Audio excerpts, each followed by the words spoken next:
It started like any normal winter weekend across the Midwest. Airports were packed with families heading home after the holidays. Highways were full, coffee warming cup holders, kids asleep in the back seats, GPS screens glowing on dashboards. The forecast mentioned snow. But snow is just part of life here. People grabbed groceries, cleared their windshields, and went on with their plans. No one thought much of it. Then, almost without warning, everything shifted. Weather alerts became more urgent. Radar screens changed from light colors to deep, ominous blues. The wind turned. Temperatures dropped fast, like someone flipped a switch. What had been an ordinary winter day suddenly became something else. The beginning of a storm powerful enough to shut down 2 states and transform one of the busiest highways in America into a frozen disaster zone. The snow didn't drift gently from the sky. It slammed down in relentless waves, driven sideways by winds over 50 miles an hour. The horizon disappeared. Visibility dropped to 0. Within hours, roads were gone. Flights were canceled. Power systems strained under layers of ice. Cars skidded across invisible black ice, as if the rules of traction no longer applied. Along Interstate 35, the worst became reality. One crash, then another, then a chain reaction that never seemed to end. More than 50 vehicles collided, tangled together in snow and steel, their drivers trapped in temperatures well below 0. For the next 3 days, normal life came to a halt. Cities grew quiet. Airports turned into emergency shelters. Families huddled under blankets, listening as the wind battered their homes. First responders pushed through whiteout conditions that felt endless, risking their own safety to reach people who were stranded and freezing. This isn't just the story of a winter storm. It's the story of how, in just a few hours, everyday routines turned into a fight to endure, and how the Midwest faced one of the harshest winter challenges it had seen in years. By the time the second surge rolled in, people knew something wasn't right. The first hours of the storm arrived with confusion more than fear. Across northern Iowa and southern Minnesota, snow started out as light flurries drifting over open fields, the kind that usually coats the road and disappears by afternoon. But this time, it didn't fade. The flakes grew thicker, heavier, endless. Soon, the air itself looked full, like a white curtain slowly closing over the land. Within just a few hours, snowfall rates jumped to 1 or 2 inches per hour. Then the wind arrived. Gusts blasted past 50 miles an hour, ripping snow off the ground and throwing it sideways across highways, towns, and farmland. The horizon vanished. Streetlights glowed inside ghostly white halos. Even familiar buildings and intersections melted into the blur. Temperatures dropped hard, well below 0. Wind chills turned exposed skin painful within minutes. Drivers who had set out on short, routine trips suddenly couldn't see lane markings, or the car just a few feet in front of them. First, rural farm roads disappeared, then county roads, then major highways. Snowplows ran nonstop, but the storm moved faster than the machines fighting it. The moment a path was cleared, fresh drifts rolled back over it, like waves reclaiming a shoreline. Inside homes, phones buzzed nonstop. Winter storm warnings escalated. Then blizzard warnings. Then alerts describing travel as life-threatening. Schools shut down. Businesses closed early. Still, some people stayed on the roads. Long-haul truck drivers pushing tight delivery schedules. Families trying to make it home after holiday visits. Workers racing the storm, hoping to beat it. But within those first 12 hours, it became clear to many. This wasn't just another Midwest snowstorm. It was something different. A wall of weather that erased distance, distorted time, and swallowed visibility whole. The question was no longer how much snow would fall. It was who would still be on the road when the worst of it hit. And then, it did. Between the 12th and 24th hour of the storm, conditions crossed a line. What had been dangerous became catastrophic. The mix of heavy snowfall, violent winds, and plunging temperatures turned Interstate 35 into one of the most treacherous stretches of road in the country. Black ice spread across the pavement like invisible glass. Drivers tapped their brakes and felt nothing. Steering wheels turned, but cars kept sliding straight ahead. Tail lights disappeared into the white. What started as a few spinouts quickly became something much worse. The first major crash happened when a semi-truck lost traction near the Minnesota-Iowa border. The trailer jackknifed, swinging sideways and blocking multiple lanes. Seconds later, visibility dropped to zero. The drivers behind it never saw it coming. There was no time to slow down. No sense of distance. No escape. One car hit the trailer. Then another. Then dozens more. A bus slid off the shoulder. Pickup trucks crumpled into SUVs. The sound of metal scraping across ice echoed through the storm, then vanished, swallowed by wind and snow. Within minutes, more than 50 vehicles were tangled together in a massive pileup stretching across the highway. Engines died in the extreme cold. Doors froze shut as snow drifted higher. Drivers called 911, wrapped themselves in blankets, and watched their fuel gauges drop while they ran heaters to stay alive. Some sat alone in silence. Others turned around to comfort terrified children in the back seat, whispering that help was coming. State troopers, firefighters, and EMTs fought their way in from both directions. When emergency vehicles could go no farther, they continued on foot, moving between snow-buried cars in near-zero visibility. Hypothermia quickly became as dangerous as the crashes themselves. For everyone trapped on Interstate 35 that night, time changed. Minutes felt like hours. The storm felt endless. A blinding, howling reminder that nature didn't care. This was supposed to be just another winter drive. Making sure everyone's okay. This side too. Between the 24th and 36th hour, the storm stopped feeling like weather. It felt like everyday life had been switched off. By then, snow covered everything. Neighborhoods, highways, farm fields, all wrapped in a single white layer that erased the line between road and land. You couldn't tell where pavement ended and open ground began. At Minneapolis, St. Paul International Airport, runways closed one by one. Plows couldn't keep up. Planes sat coated in ice, waiting for conditions that never improved. Departure boards filled with red cancellation notices.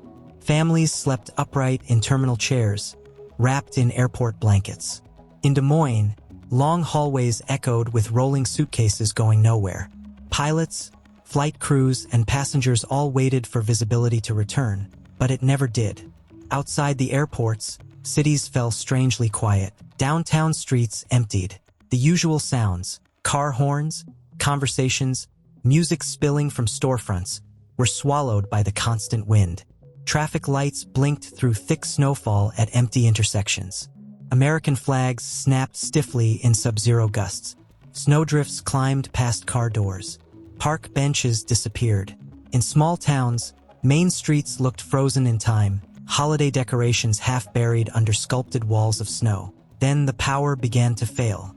Ice-loaded lines sagged and snapped. Transformers flashed blue against the white sky. Block by block, neighborhoods went dark. Inside homes, temperatures dropped into the 40s and 50s. Families gathered into single rooms. Candles were lit. Water boiled on gas stoves. Sweatshirts, coats, and quilts were layered on top of each other. Parents turned living rooms into blanket forts to keep children warm. Out in rural areas, miles from the nearest town, the isolation felt heavier. Cell service flickered. Roads vanished completely beneath drifting snow. It was during these hours that the true scale of the storm became impossible to ignore. Flights were grounded. Roads were buried. Power was uncertain. The Midwest, normally always moving, had gone still, waiting for daylight, waiting for plows, waiting for any sign that the worst was finally over. And as the storm pushed toward its 36th, then 48th hour, even the snowplows began to disappear beneath the drifts they were trying to clear. The storm forced people out of their routines and straight into survival mode. For many families, the focus was no longer work schedules or getting home on time. It became about staying warm, staying fed, and staying in touch. Inside homes without power, temperatures hovered in the 40s. People wore winter coats and knit hats in their living rooms. Kids slept in sleeping bags spread across couches and floors. The wind never stopped. It rattled windows, slipped through door frames, and howled outside, as if the storm itself were leaning against every wall. Across Minnesota and Iowa, schools, churches, and community centers opened their doors as warming shelters. Gym floors filled with cots. Volunteers brewed coffee in massive metal urns and served hot soup to anyone who needed it. Elderly residents were brought in by neighbors driving four-wheel drive trucks, some even arriving by snowmobile. For some people, asking for help felt unfamiliar. For others, it was the only safe option in cold that could turn deadly within hours. Out in farm country, the struggle looked different, but just as severe. Snowdrifts rose higher than pickup trucks, blocking barn doors and burying rural roads. Ranchers pushed through waist-deep snow to reach their animals, breaking ice on water troughs and hauling feed by hand when tractors refused to start. Cell service faded in and out. With every mile of snowed-in road, the sense of isolation grew heavier. And yet, even during the hardest hours, something powerful emerged. Neighbors checked on neighbors they barely knew. Strangers helped push stuck vehicles free. Families shared generators, firewood, and supplies. Social media filled with simple messages. If you're cold and without power, my door is open. The blizzard was relentless, but it couldn't bury something deeper, the instinct to take care of one another.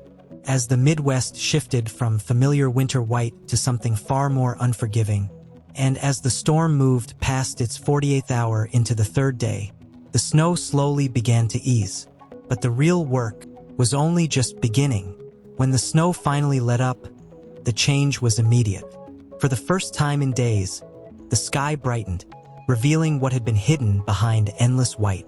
Highways looked like deep trenches cut through frozen hills. Along Interstate 35, tow trucks moved in long lines, hauling away wrecked vehicles and dismantling what was left of the massive pileup. Some cars had been buried so deeply that only a mirror or an antenna showed above the snow. Families returned to vehicles they'd been forced to leave behind.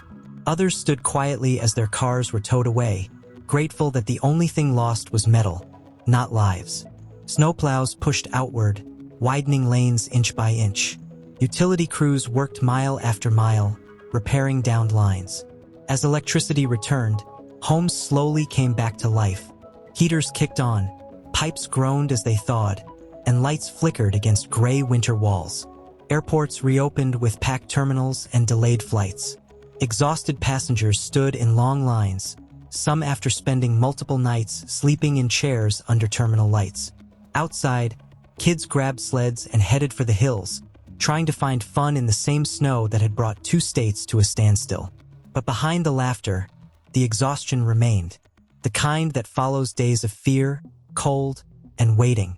Then came the reflection. Emergency managers reviewed what worked and what didn't. Governors talked about stronger power grids and clearer communication systems. Meteorologists explained, again, how quickly blizzards can become deadly when Arctic air meets moisture. Rural residents asked why help took longer to reach them. Truck drivers described the moment the road simply vanished into white. And the people who lived through it didn't talk much about snowfall totals. They talked about the feeling of being trapped, about the silence of cities that had stopped moving, about strangers knocking on doors with blankets, fuel, and generators. When those 72 hours finally passed, one thing was clear. Winter in the Midwest is no longer just scenery. Winter here isn't just a backdrop. It's a force that can bring everything to a stop. And every storm becomes a test of how prepared we really are for the next one. The snow has stopped falling, but the story isn't over. It's still being written in living rooms, on farms, and along the frozen shoulders of Interstate 35. People are back at work. Flights are moving again. Highways are open. But the memory of those 72 hours hasn't faded. The whiteout skies, the cold creeping through car doors, the silence of cities that suddenly stopped breathing. This wasn't just weather. It was a reminder of how quickly everyday life in America can be stripped down to the essentials. Heat, light, food, and the people we rely on when everything else fails. If this story moved you, taught you something, or made you think differently about how fragile normal can be, please take a moment to like this video. If you know someone in Minnesota, Iowa, or anywhere across the Midwest, share it with them and invite them to tell their own story of the storm.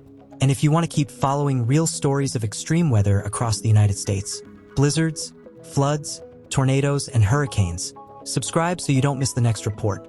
Now we'd like to hear from you. Where were you during this storm? At home? On the road? Or stranded at an airport? What scared you the most? The cold? The darkness? Or the feeling that help might not reach you in time? And do you believe storms like this are just part of Midwest winters, or a sign that our climate is changing faster than we're ready for? Let us know in the comments.